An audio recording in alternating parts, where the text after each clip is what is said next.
Namaste Starlights, and as always, thank you for joining me for another video today. My name is Camilla. I am a human, I am a licensed professional counselor, and I'm a certified spiritual coach.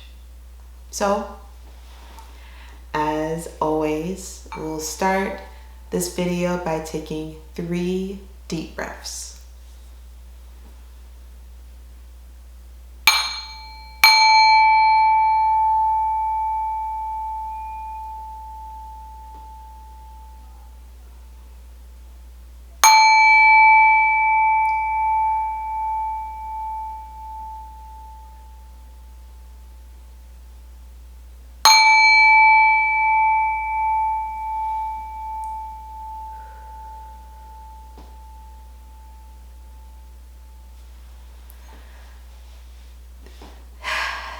Thank you for doing that with me.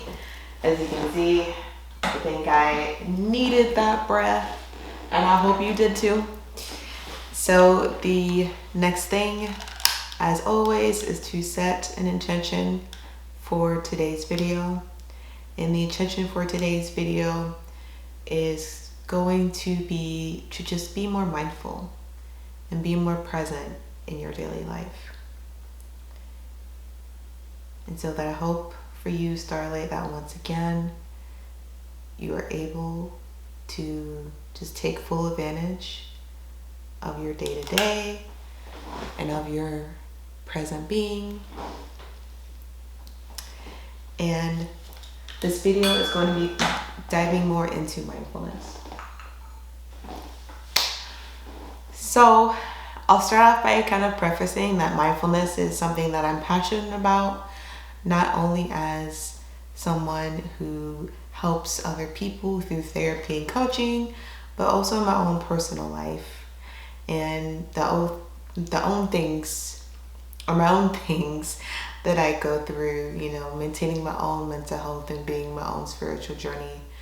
I really see and take a lot out of mindfulness, and I hope other people can too.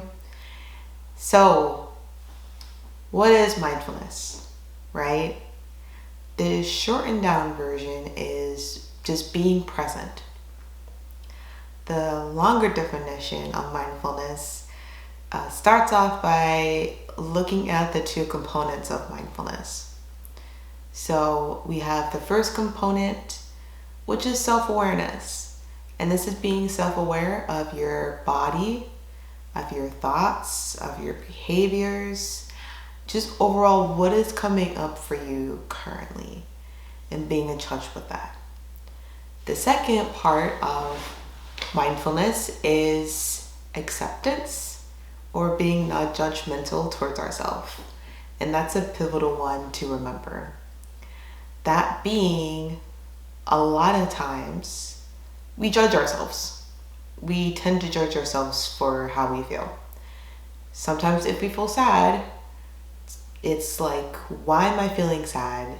It doesn't make sense. I shouldn't be sad, or I shouldn't be angry, or oh, I did it again. And what happens is that it causes this spiral effect, right? Or I also call it snowball effect. What starts off a small snowball starts rolling down a hill and collecting more snow the more negative and the more judgmental comments we give ourselves. All of a sudden, it's this huge just ball or boulder of snow, and it's hard to control. And another way of looking at it is, let's say on a scale of 1 to 5, your anxiety is maybe like at a 2. Kind of low, but still manageable, right? But then you start to judge yourself. Why do I feel anxious? I shouldn't be feeling anxious. This is stupid. I'm stupid. All of a sudden, that 2 is now maybe at a 3 or 4, maybe even a 5, and we're about to have an anxiety attack, right? Because we judged ourselves. So, keeping those 2 components in mind and combining them together creates mindfulness. And then it goes into, well, Camilla, why mindfulness? Why do you care about it so much? And I don't shy away from the fact that I'm a woo-woo type of person. I'm on my spiritual path. And so there's some ideas and concepts that may seem, or maybe seem kind of a little bit out there. So what I can say with mindfulness, at least, is the fact that it is grounded in research. There has been studies with mindfulness that have shown that it is helpful for anxiety and depression, that it can help with rumination or kind of sitting in our thoughts instead of with them. It can help with emotional regulation, which is a big one. Even for me, as someone who has a trauma history, it can help with interpersonal relationships and being more present in that. And that's just kind of a few examples there. So then it goes into, how do we practice mindfulness? Now, there are several different ways to do so. Or probably the most common and well-known way is meditation. And I am an advocate for meditation. I do always tell people or give a disclaimer that not everything's for everybody. So, when I have clients who say, for example, tell me it didn't work out for them, that's okay. One of the beautiful things about mindfulness is that there's other ways to practice it. Once again, meditation is just the most common to go-to way. And now, depending on where you look, you're going to get different guidance on how to meditate. So, meditation obviously stems from more Eastern culture, religions like Buddhism, Hinduism, and they have particular methods about how they approach their meditation. And some people prefer to do with a more traditional route. Meditation in the Western society can look a little bit different, and so I try and make it flexible in that, right? Because everyone has different needs. So the goal is the goal with meditation, right, is to not clear or empty your mind. So that is a misconception that I feel like a lot of people get. Even I got that when I was younger. And then we try it and it's impossible and we give up. Unless you were like born into it, like trained monk from an early age, or just maybe you've had a very consistent intentional practice for many, many years, you're not going to clear your mind, right? Our minds are busy. That's just how it is, especially in Western society that prioritizes being busy. To suddenly tell your mind to slow down and rest is jarring. And so it's not going to necessarily be, it's not going to be easy. It's going to be a learning curve.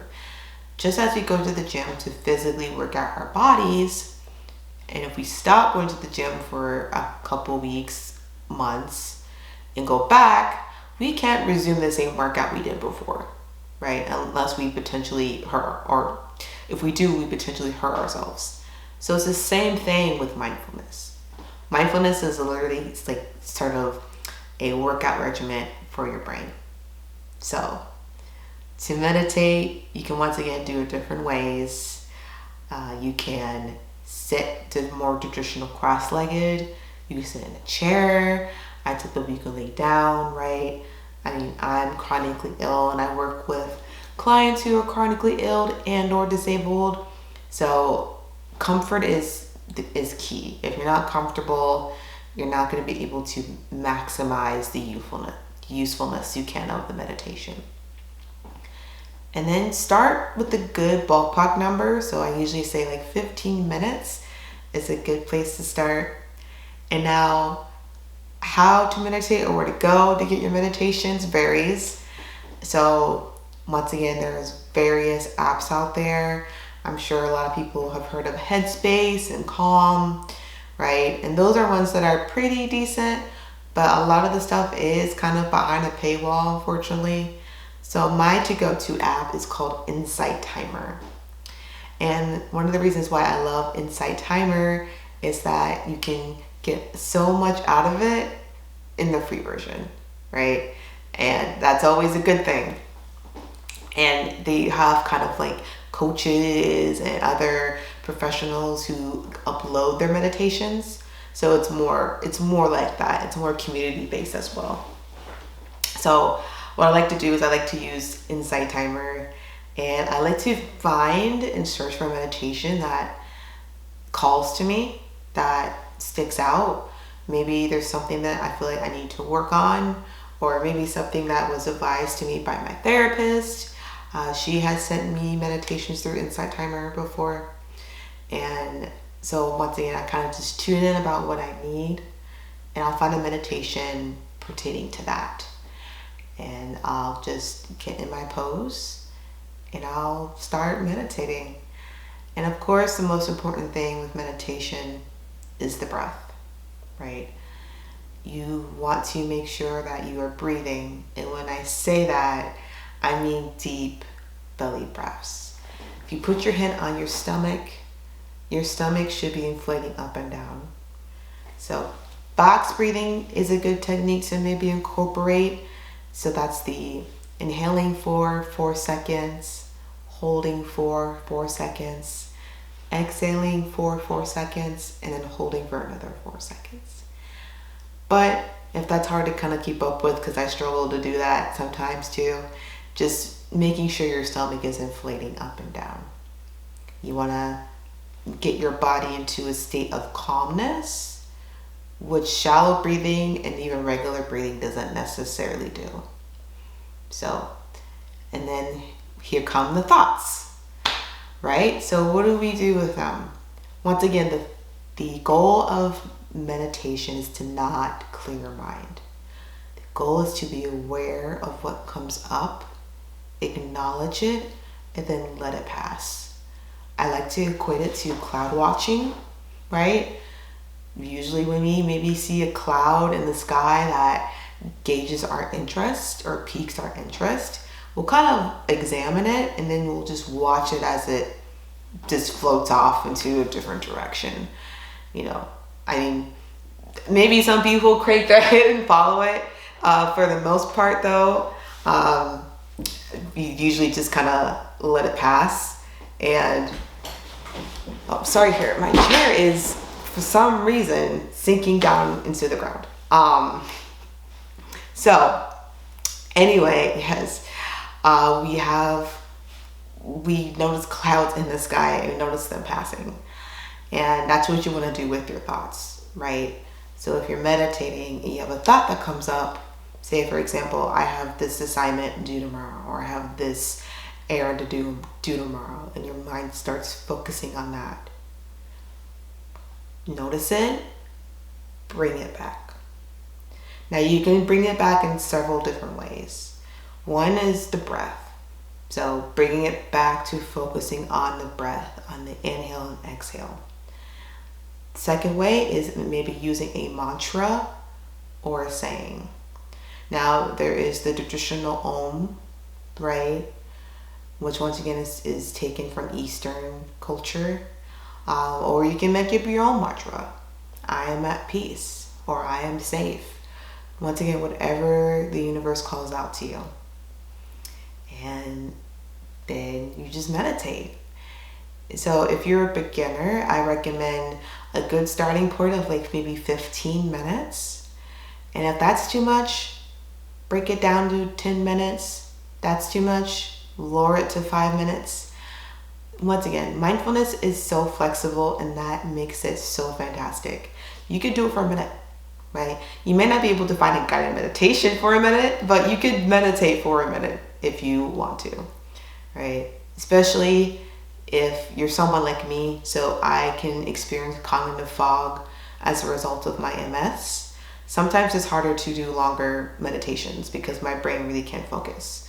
Or, you know, if you have attention deficit or just anything like that, right? It's a muscle you want to build. So, meditation. If it's not working out for you or you want something else to do, right? Now there is then incorporating mindfulness with your body. So yoga is another fantastic example. I've done yoga before. I love yoga. Yoga is very healing. It's not just only good for mindfulness, it's good for trauma and releasing trauma from the body. And once again, there's different types of yoga, and it's just, yeah, I don't know enough about yoga to go super in depth into it, right? But there are yoga teachers on YouTube that have fantastic videos. I've also gone to a yoga studio before, and done it with other people. So it's just finding what works for you and what's comfortable for you. But you can also do that as well. I've heard sometimes that it's hard to just be still for some people, and they need that movement. And then, speaking of body, right, you can also do what's called a body scan. And now a body scan, it starts from top up. I mean, you can go either or, but it usually starts with the feet. And you want to just pay attention to just literally every part of your body. So, for example, starting with your toes. So Starlight, notice your toes, right? Like really tap into them and notice how they feel. And now I want you to clench your toes. Oh, my toes cracked. I don't know if you could hear that, but I want you to clench your toes, kind of curl them up as hard as you can. Feel that tension. Breathe and release that tension, right? And you want to do that up your body. You want to feel your ankles, right? Just feel it and give it like a few seconds. And then go up your calves and feel your calves. Tune into that. Tense them if you can for about 3 to 5 seconds. And let it go. And I can make a whole separate video of a body scan, but that's essentially, once again, how you want to do it. And you just want to do it up your entire body. And I really enjoy that one as well. It's very calming. It's a good grounding tool in my sessions with clients. I just enjoy it. So then the last good skill I'll share is called the 5 senses, or it's also called 5, 4, 3, 2, 1. And I enjoy this skill because not only is it a grounding tool, but it's also a coping tool. And it's also discreet. So you can do it if you're feeling dysregulated or overwhelmed and no one can tell you're doing it.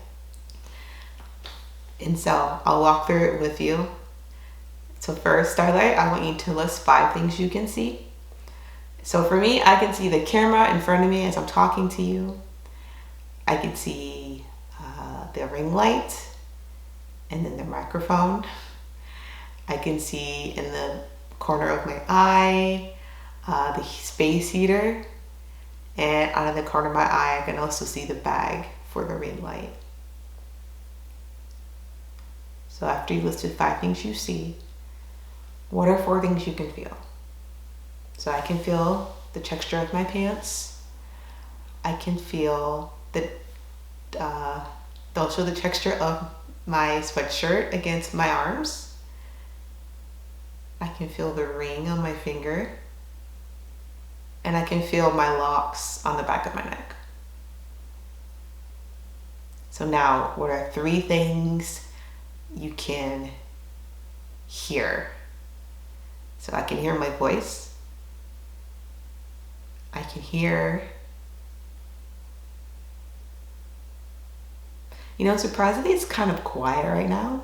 Sometimes it's a little bit loud where I live. And this is the thing too, right? It may not be applicable all the time. So you do what you can. So try and list 3 things you can hear, and then 2 things you can smell. Which once again for me is really nothing. I don't really have any sense right now. I do smell some leftover of the sage stick that I lit. So I do smell that. That's pretty much it for me. And then 1 thing you can taste, which not really applicable either. And that's okay, it happens. But do that exercise whenever you feel overwhelmed. And it's a quick way to bring you back and centered and mindful, right? And so I also wanted to give a disclaimer. Once again, as someone who has chronic illness, I can understand that mindfulness is hard to do if you're chronically ill or have chronic pain. And that is because if you have chronic pain, you don't necessarily want to be in your body, right? Dropping into your body and being more present with the sensations can be very unpleasant and painful. And I always like to preface that as well. So doing more of these things like the body scan, things like yoga, once again, may not be a good fit for you. And that's totally fine. So I tell people, once again, you can meditate laying down, right? You don't have to do any uncomfortable poses, or, doing something that you can focus on in a mindful manner, right? You can do mindful cooking, feeling the silverware in your hands, feeling the cutlery in your hands, or the taste you're tasting, or the smells you're smelling as you cook or as you eat. You can mindfully read a book, immerse yourself into that, feel your ebook in your hand, or feel the texture of the pages as you turn, or what do the pages smell like. You can mindfully play video games, right? Feel controller in your hands, really listen to the sounds. Same with listening to music mindfully, right? Maybe you catch a beat or tone you haven't heard before, or maybe you hear the lyrics more clearly than you have before. So you can do anything in the mindful way. And that's really helpful if you do find it hard to be in your body.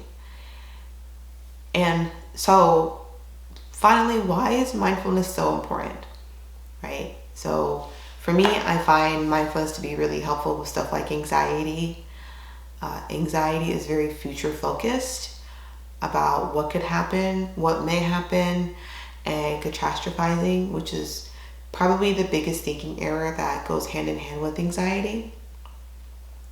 And so it helps us to just come back. As someone who also deals with anxiety, I found that mindfulness has been really helpful in just keeping me grounded. But the biggest thing is also this: we don't have anything else besides today. Today is literally all that exists.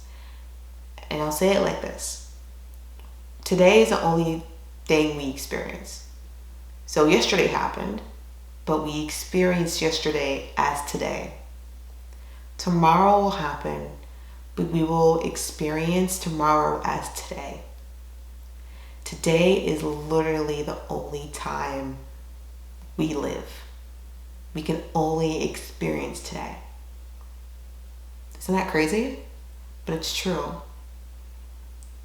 So it helps to be mindful and present, and once again, taking as much of today as you can, because that's literally all we have.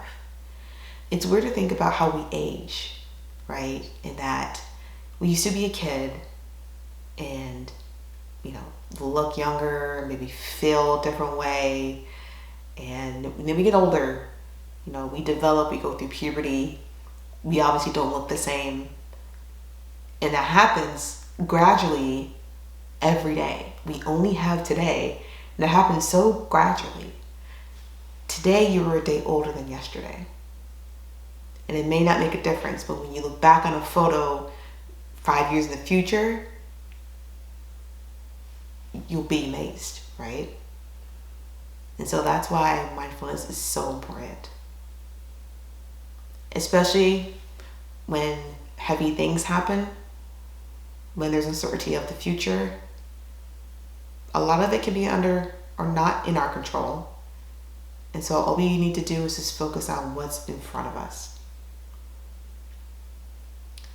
I think a lot of us too in Western society fall under, it's just hard to be present.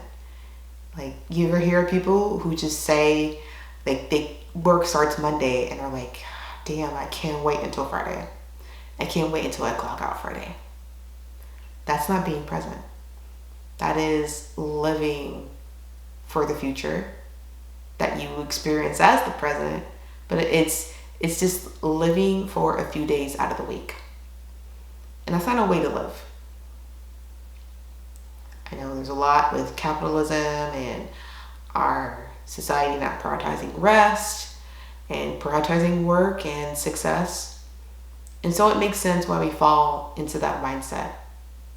And you don't deserve to just feel alive for 2 to 3 days out of the week, right? So how can you try and be a little more mindful and a little more present in your day-to-day?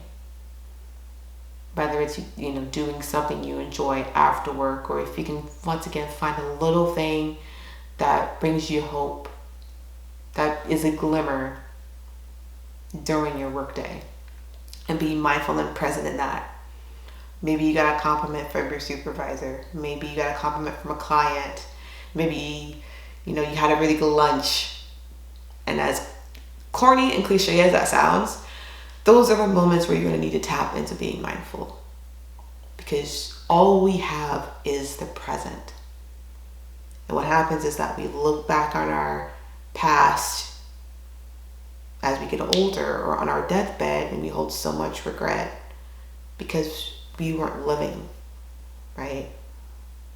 I won't be happy until the weekend. I won't be happy until that next vacation. The goalpost keeps moving. But this is it. All we have is today. And how are you going to make the most out of it? So, Starlight, I tell people to create a consistent mindfulness practice, either in the morning or at night, at least once a day. Obviously, the more times you can be mindful, the better. But it is about consistency and intention.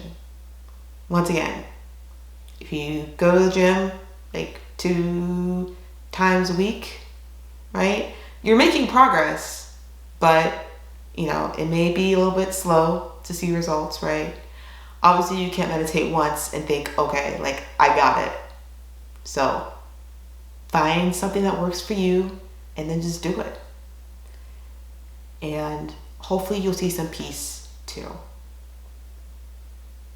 So, as always, Starlight, thank you so much for joining me for today's video. And as always, I'll see you next time.